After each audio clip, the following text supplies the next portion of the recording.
Hi everyone, it's me, Lindsay Madden, and welcome back to another episode of Chit Chat. First, I just want to say thank you so much for all the feedback and the questions that keep coming in. I truly appreciate it.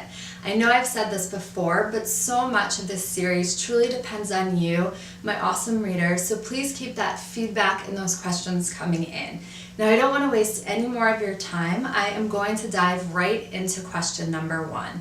It comes from Tom, and he asks, how did you go about obtaining a business license? Was this one of the first things you did when setting up your company? Well, Tom, first I just want to say that getting a small functioning infrastructure in place was definitely a priority for me. I knew I wanted to get this in place well before I went and set up my website, created my blog, created my logo, and most importantly, before I even went out on a paid photo shoot. So I knew I would need an accountant, a lawyer, I wanted to register my business, and then I also wanted to set up a business checking account. So with that said, my accountant handled literally 100% of my business licensing registration. So I'm really sorry to say I don't know all those nitty-gritty details of how it happened, but what I do know is that she took care of it from start to finish, and it really only took 2 weeks. So once I had that license, I went ahead and set up a business checking account because I knew from the very beginning I wanted to keep my personal expenses completely separate from my business expenses. And lastly, my lawyer helped me draft and ultimately create my contracts as well as my model release forms. So to Tom or to anyone else who's looking to take their business to that next level and actually getting it licensed, or if you're looking for a new accountant, be more than happy to send you in my accountant's direction because she was absolutely wonderful and handles clients from all over the world. So if you are interested in learning more, just shoot me an email, lindsaymaddenphotography@gmail.com, and I'd be more than happy to set up introductions. So Tom, I hope this helped. My next question comes from Gina, and she asks, when first starting out, how did you go about pricing your collections? Well, Gina, this answer is going to be short and sweet. When starting out, I knew that I wanted to price my collections in a way that didn't undervalue my work and most importantly, didn't undervalue myself as a photographer. So with that said, I priced competitively to the market, but at the same time, I was realistic. So what do I mean by being realistic? Well, I priced according to my experience level now and not where I hope it is 5 years from now. So Gina, my main piece of advice would be to price competitively, but at the same time be realistic, and most important, do not undervalue your work or yourself as a photographer. So Gina, I hope this helped. My next question comes from Kristen, and she asks, how do you come up with new, fun and fresh ideas when it comes to posing your clients? Well, Kristen, before I answer that, I just want to say that 9 times out of 10, my clients are definitely a little bit shy, a little bit nervous when in front of my camera.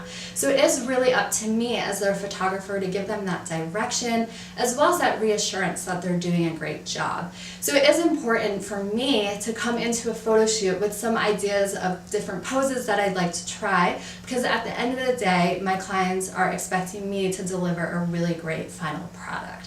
So with that said, I like to rely on something I call the 2 M's, magazines and mirrors. Now, what do I mean by magazines? Well, go out, pick up, say, the latest issue of Vogue magazine, or even just a simple J. Crew catalog, and the one thing that you'll see that these publications have in common is the fun, fresh, and modern images of men and women posing.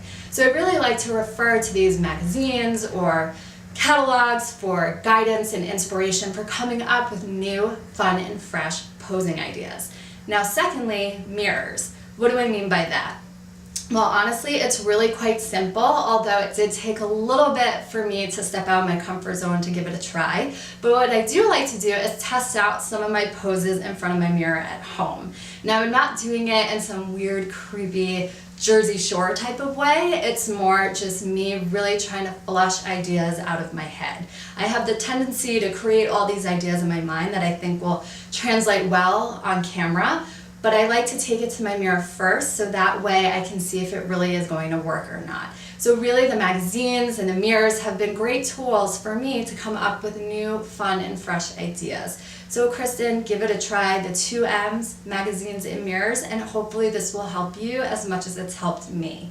My final question comes from Lauren, and she asks, how do you get your puppy to sit still for your photographs? I so badly want to photograph my dog, but he seems interested in everything else but my camera.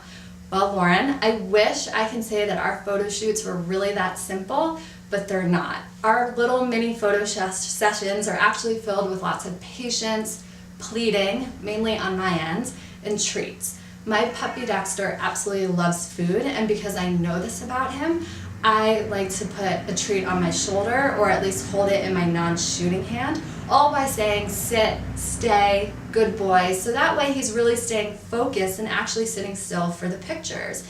In the more extreme circumstances, my husband will actually stand behind me with, let's say, a toy or a treat, all while saying those same commands. And really, at the end of the day, Dexter is eager to please and will sit still and will stay focused on the task at hand. So Lauren, it comes down to patience and treats, and hopefully you get that image that you're looking for. Well, everyone, this concludes another episode of Chit Chat. If you happen to have any feedback or any questions that you'd like answered on a future episode of Chit Chat, I'd be more than happy to answer them, so please leave them in the comment box below this post or directly on my Facebook wall, or you can even shoot me an email. And to the people whose questions that I didn't get to this week on Chit Chat, please know that I will answer them on a future episode. Until then, have a beautiful week. Bye!